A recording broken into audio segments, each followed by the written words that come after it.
अस्सलामुअलैकुम दोस्तों, ਤੁਸੀਂ ਵੇਖ ਰਹੇ ਹੋ ਪਾਕ ਪੰਜਾਬ ਟੀਵੀ ਤੇ ਮੈਂ ਹਾਂ ਤੁਹਾਡਾ ਦੋਸਤ ਅਬਦੁਲ ਵਾਹਿਦ। ਦੋਸਤੋ ਮਾਸ਼ਾਅੱਲਾ ਅੱਜ ਮੈਂ ਤੁਹਾਡੇ ਵਾਸਤੇ 2 ਏਕੜ ਬਹੁਤ ਹੀ ਬਿਹਤਰੀਨ ਇੱਕ ਕਮਰਸ਼ੀਅਲ ਜਗ੍ਹਾ ਲੈ ਕੇ ਹਾਜ਼ਰ ਹੋਇਆ। ਇਨਸ਼ਾਅੱਲਾ ਉਮੀਦ ਹੈ ਕਿ ਤੁਹਾਨੂੰ ਬੜੀ ਪਸੰਦ ਆਵੇਗੀ। ਖਾਸ ਤੌਰ ਤੇ ਇਨਵੈਸਟਰ ਹਜ਼ਰਾਤ ਵਾਸਤੇ ਇਹ ਬਹੁਤ ਵੱਡੀ ਖੁਸ਼ਖਬਰੀ ਹੈ ਕਿ ਸ਼ਹਿਰ ਦੇ ਵਿੱਚ ਆਰਫ ਵਾਲੇ ਸ਼ਹਿਰ ਦੇ ਵਿੱਚ ਆਪਣੇ ਕੋਲੇ ਸਾਹਮਣੇ ਜਿਹੜੀ ਕਿ ਭਰਾਵਾਂ ਨੂੰ ਦੀਵਾਰ ਨਜ਼ਰ ਆ ਰਹੀ ਹੈ। ਦੋਸਤੋ ਇਹ ਜਗ੍ਹਾ ਹੈ ਆਪਣੇ ਕੋਲੇ ਸੱਜੇ ਹੱਥ ਇਹ ਸਾਹਮਣੇ ਜਿਹੜੀ ਖਾਲੀ ਜਗ੍ਹਾ ਵੈਸੇ ਦਿਖਾ ਰਿਹਾ ਭਰਾਵਾਂ ਨੂੰ ਮੈਂ, ਇਹ ਜਗ੍ਹਾ ਨਹੀਂ ਹੈਗੀ ਜਿਹੜੀ ਸੱਜੇ ਹੱਥ ਸਾਹਮਣੇ ਦੀਵਾਰ ਹੈਗੀ ਹੈ। ਦੋਸਤੋ ਇਹ ਜਗ੍ਹਾ ਹੈ ਕਿ ਸਕੂਲ ਟਾਈਪ ਇਹ ਦੀਵਾਰ ਬਣੀ ਹੋਈ ਹੈ, ਕਿਉਂਕਿ ਪਹਿਲੇ ਮਾਲਕ ਦਾ ਇਰਾਦਾ ਸੀ ਇੱਥੇ ਸਕੂਲ ਬਣਾਉਣ ਦਾ, ਲੇਕਿਨ ਫਿਲਹਾਲ ਮਾਲਕ ਦਾ ਇਰਾਦਾ ਹੈ ਇਹ ਜਗ੍ਹਾ ਸੇਲ ਕਰਨ ਦਾ। ਇਹ ਨਾਲ ਸਾਹਮਣੇ ਮਸਜਿਦ ਹੈਗੀ ਹੈ, ਉਹ ਵੀ ਭਰਾਵਾਂ ਨੂੰ ਦਿਖਾ ਰਹੇ ਹਾਂ। ਤੇ ਦੋਸਤੋ ਆਰਫ ਵਾਲੇ ਸ਼ਹਿਰ ਦੇ ਵਿੱਚ ਕੋਈ ਸੱਜਾ ਖੱਬਾ ਨਹੀਂ ਹੈਗਾ, ਕੋਈ ਦੂਰ ਨਹੀਂ ਹੈਗਾ। ਆਪਾਂ ਖੜੇ ਹਾਂ ਆਰਫ ਵਾਲੇ ਸ਼ਹਿਰ ਦੇ ਵਿੱਚ। ਆਪਾਂ ਇਹਦੀ ਮੁਕੰਮਲ ਭਰਾਵਾਂ ਨੂੰ ਤਸੱਲੀ ਕਰਾਉਣੇ ਆ, ਬਾਹਰੋਂ ਪਹਿਲਾਂ ਅੱਡ ਕੇ ਅੰਦਰ ਜਾ ਕੇ ਇਹਦੀ ਮੁਕੰਮਲ ਤਸੱਲੀ ਕਰਾਵਾਂਗੇ। ਦੋਸਤੋ ਇਹ ਮਸਜਿਦ ਬਿਲਕੁਲ ਨਾਲ ਦੀਵਾਰ ਸ਼ੁਰੂ ਹੋ ਗਈ ਆਪਣੀ। ਇਸ ਪਾਸੇ ਵੀ ਗਲੀ ਹੈਗੀ ਹੈ ਅਤੇ ਸਾਹਮਣੇ ਮੇਨ ਕਾਰਪੇਟ ਰੋਡ ਦਾ ਇਹਨੂੰ ਫਰੰਟ ਹੈਗਾ। 2 ਏਕੜ ਜਗ੍ਹਾ ਹੈ, ਜਿੰਨਾ ਫਰੰਟ ਹੈ ਉਨੀ ਬੈਕ ਹੈ। ਚੌਰਸ ਪਲਾਟ ਪਿਆ ਹੈ, ਫਰੰਟ ਵੀ ਓਨਾ ਹੈ, ਬੈਕ ਵੀ ਓਨੀ ਹੈ। ਆਹ ਵੇਖੋ, ਆ ਮਸਜਿਦ ਬਿਲਕੁਲ ਨਾਲ ਵਿਚਾਲੇ ਗਲੀ ਹੈਗੀ ਹੈ ਅਤੇ ਇੱਥੇ ਆਪਣਾ ਜਿਹੜਾ ਕਿ ਇਹ ਦੀਵਾਰ ਸ਼ੁਰੂ ਹੋ ਗਈ ਹੈ। ਹੁਣ ਆਪਾਂ ਮੋਟਰਸਾਈਕਲ 'ਤੇ ਆਸਤਾ ਇਹ ਮੁਕੰਮਲ ਤੁਹਾਨੂੰ ਭਰਾਵਾਂ ਨੂੰ ਇਹਦਾ ਫਰੰਟ ਚੈੱਕ ਕਰਾਵਾਂਗੇ। ਦੋਸਤੋ ਪਿਛਲੀ ਆਵਾਜ਼ ਮੈਂ ਕੱਟ ਦਿੰਦਾ ਹੁੰਦਾ, ਖੁਦ ਮੌਕੇ 'ਤੇ ਜਾ ਕੇ ਮੂਵੀ ਬਣਾਉਂਦਾ ਹੁੰਦਾ ਮੈਂ, ਕਿਸੇ ਨੇ ਵਟਸਐਪ ਨਹੀਂ ਕੀਤੀ ਹੈਗੀ। ਖੁਦ ਮੌਕੇ 'ਤੇ ਖਲੋ ਕੇ ਮੂਵੀ ਬਣਾਈ ਹੈ। ਪਿੱਛੇ ਸ਼ੋਰ ਹੁੰਦਾ ਹੈ, ਘਰ ਆ ਕੇ ਪਿਛਲੀ ਆਵਾਜ਼ ਕੱਟ ਕੇ ਅਤੇ ਉੱਪਰ ਆਪਣੀ ਨਈ ਆਵਾਜ਼ ਲਗਾਉਂਦੇ ਹੁੰਦੇ ਹਾਂ। ਇਹ ਦੇਖੋ, ਇਹ ਵੱਡਾ ਗੇਟ ਨਾਲ ਹੀ ਛੋਟਾ ਦਰਵਾਜ਼ਾ।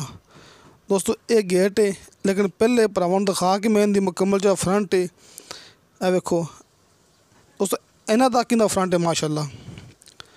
ਇਹ ਵੇਖੋ ਦੋਸਤੋ ਬੜਾ ਹੀ ਅੱਛਾ ਅਤੇ ਬੜਾ ਹੀ ਬਿਹਤਰੀਨ ਪੁਆਇੰਟ ਹੈ। ਫੈਕਟਰੀ ਏਰੀਆ ਹੈ, ਆਸ ਪਾਸ ਫੈਕਟਰੀਆਂ ਨੇ, ਕਲੋਨੀਆਂ ਨੇ, ਕਿ ਤੁਸੀਂ ਇੱਥੇ ਕੋਈ ਵੀ ਕਾਰੋਬਾਰ, ਕੋਈ ਵੀ ਮਿੱਲ ਬਣਾ ਸਕਦੇ ਹੋ।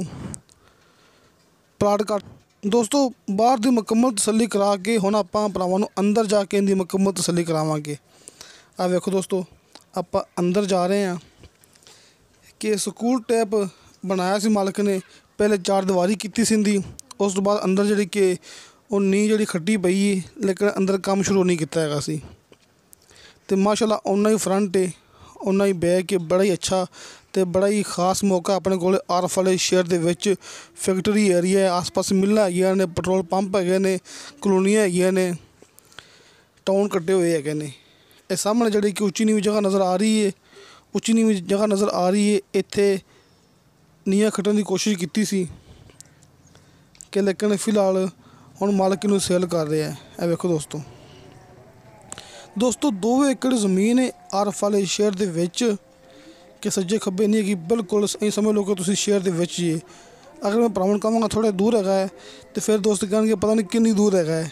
ਨਹੀਂ ਦੋਸਤੋ, ਇਹ ਆਰਫ ਵਾਲੇ ਸ਼ਹਿਰ ਦੇ ਵਿੱਚ ਆਪਣੇ ਕੋਲ ਪੁਆਇੰਟ ਆਰਫ ਵਾਲੇ ਸ਼ਹਿਰ ਦੀ ਹਦੂਦ ਹੈ ਅਤੇ 2 ਏਕੜ ਜ਼ਮੀਨ ਹੈ। ਬੜੀ ਬਿਹਤਰੀਨ, ਬੜਾ ਹੀ ਖਾਸ ਮੌਕਾ ਹੈ। ਇਹਦੀ ਡਿਮਾਂਡ ਕੀਤੀ ਹੈ ਮਾਲਕ ਨੇ ਮੁਕੰਮਲ 2 ਏਕੜ ਦੀ 6.5 ਕਰੋੜ ਰੁਪਇਆ। ਦੋਸਤੋ 6.5 ਕਰੋੜ ਰੁਪਏ ਦੀ ਮੁਕੰਮਲ 2 ਏਕੜ ਦੀ ਡਿਮਾਂਡ ਹੈ। ਥੋੜ੍ਹੀ ਬਹੁਤੀ ਕਮੀ ਪੇਸ਼ੀ ਪਿਆਰ ਮੁਹੱਬਤ ਹੋ ਜਾਏਗਾ। ਦੋਸਤੋ ਇੱਥੇ ਆਪਣਾ ਆਰਫ ਵਾਲੇ ਸ਼ਹਿਰ 'ਚ ਹੀ ਆਪਣਾ ਦਫ਼ਤਰ ਹੈ ਅਤੇ ਆਰਫ ਵਾਲੇ ਸ਼ਹਿਰ ਦੇ ਵਿੱਚ ਹੀ ਆਪਣੇ ਕੋਲ ਪੁਆਇੰਟ ਹੈ ਰਜਿਸਟਰੀ ਇੰਤਕਾਲਸ਼ੁਦਾ। ਬਲਕਿ ਦੋਸਤੋ ਆਪਾਂ ਜਿਹੜੀ ਚੀਜ਼ ਦਿਖਾਉਂਦੇ ਹੁੰਦੇ ਹਾਂ ਉਹ ਰਜਿਸਟਰੀ ਇੰਤਕਾਲਸ਼ੁਦਾ ਹੁੰਦੀ ਹੈ। ਆਪਾਂ ਕਦੇ ਅੱਜ ਤਾਈਂ ਆਪਣੇ ਚੈਨਲ 'ਤੇ ਕੋਈ ਸਰਕਾਰੀ ਚੀਜ਼ ਨਹੀਂ ਦਿਖਾਈ ਹੈਗੀ, ਇਹ ਆਪਣੀ ਗਰੰਟੀ ਹੁੰਦੀ ਹੈ। ਇੱਥੇ ਨਾਲ ਹੀ ਆਪਣਾ ਦਫ਼ਤਰ ਹੈ ਅਤੇ ਦਫ਼ਤਰ ਦੇ ਨਾਲ ਸਮਝ ਲਓ ਕਿ ਥੋੜ੍ਹੇ ਫਾਸਲੇ 'ਤੇ ਇਹ ਆਪਣੇ ਕੋਲ 2 ਏਕੜ ਦਾ ਕਮਰਸ਼ੀਅਲ ਜਿਹੜਾ ਕਿ ਇਹ ਪਲਾਟ 4 ਦੀਵਾਰੀ ਭਰਾਵਾਂ ਦੇ ਸਾਹਮਣੇ ਕੀਤੀ ਹੋਈ ਹੈ, ਕਿ ਬੜਾ ਹੀ ਖਾਸ ਮੌਕਾ ਹੈ। ਦੋਸਤੋ ਆਪਣੇ WhatsApp number end call number ਲੱਗੇ ਹੁੰਦੇ ਨੇ ਹਰ ਮੂਵੀ ਦੀ ਡਿਸਕ੍ਰਿਪਸ਼ਨ ਦੇ ਵਿੱਚ। ਕਿਸੇ ਦੋਸਤ ਨੂੰ ਡਿਸਕ੍ਰਿਪਸ਼ਨ ਦਾ ਪਤਾ ਨਹੀਂ ਵੀ ਲੱਗਦਾ, ਤੁਹਾਨੂੰ ਸਾਹਮਣੇ ਸਕਰੀਨ 'ਤੇ ਵੀ ਆਪਣੇ ਨੰਬਰ ਨਜ਼ਰ ਆ ਜਾਣਗੇ। ਭਾਈ ਸ਼ਫਕਤ ਸਾਹਿਬ ਆਪਣੇ ਨਾਲ ਕੰਮ ਕਰਦੇ ਨੇ, ਉਹਨਾਂ ਦਾ ਨੰਬਰ ਵੀ ਤੁਹਾਨੂੰ ਸਾਹਮਣੇ ਸਕਰੀਨ 'ਤੇ ਨਜ਼ਰ ਆ ਜਾਏਗਾ। ਕਾਲ 'ਤੇ ਰਾਬਤਾ ਨਾ ਹੋ ਸਕੇ, ਵਟਸਐਪ ਆਪਣੀ 24 ਘੰਟੇ ਔਨ ਹੁੰਦੀ ਹੈ। तो दोस्तों ਤੁਹਾਨੂੰ ਸਾਡੀ ਵੀਡੀਓ ਪਸੰਦ ਆਵੇ ਸਾਡੀ ਵੀਡੀਓ ਲਾਈਕ ਤੇ ਸ਼ੇਅਰ ज़रूर करो अपने बेहतरीन जे कमेंट से लेके भेजो। अपनी मूवी फेक नहीं हैगी, झूठी नहीं हैगी, ये अपनी गारंटी है। इंशाअल्लाह ताला मिलांगे अगली वीडियो ते। खुदा हाफिज़।